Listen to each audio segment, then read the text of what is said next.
When I was a kid, the disaster we worried about most was a nuclear war. That's why we had a barrel like this down in our basement, filled with cans of food and water. When the nuclear attack came, we were supposed to go downstairs, hunker down, and eat out of that barrel.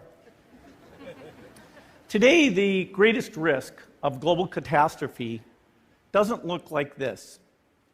Instead, it looks like this.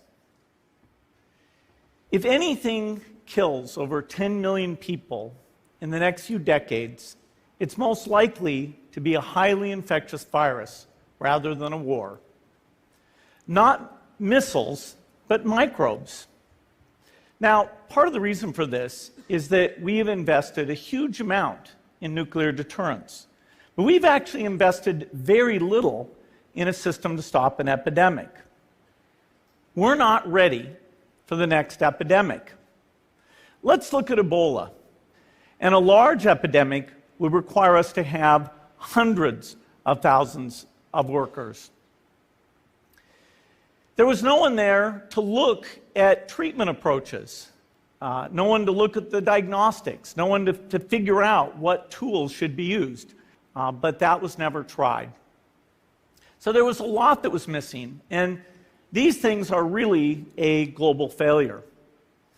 The WHO is funded to monitor epidemics, but not to do these things I talked about. Now, in the movies, it's quite different. There's a group of handsome epidemiologists ready to go. They move in, they save the day, but that's just pure Hollywood. The failure to prepare could allow the next epidemic to be dramatically more devastating than Ebola. About 10,000 people died, and nearly all were in the 3 West African countries. There's 3 reasons why it didn't spread more. The first is there was a lot of heroic work by the health workers. They found the people and they prevented more infections. The second is the nature of the virus. Ebola does not spread through the air. Third, it didn't get into many urban areas, and that was just luck. If it had gotten into a lot more urban areas, the case numbers would have been much larger. So next time, we might not be so lucky. You can have a virus where people feel well enough while they're infectious that they get on a plane or they go to a market.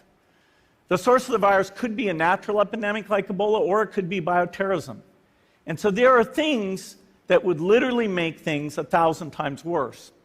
In fact, let's look at a model of a virus spread through the air like the Spanish flu back in 1918. So here's what would happen. It would spread throughout the world very, very quickly. And you can see there's over 30 million people die from that epidemic. So this is a serious problem. We should be concerned.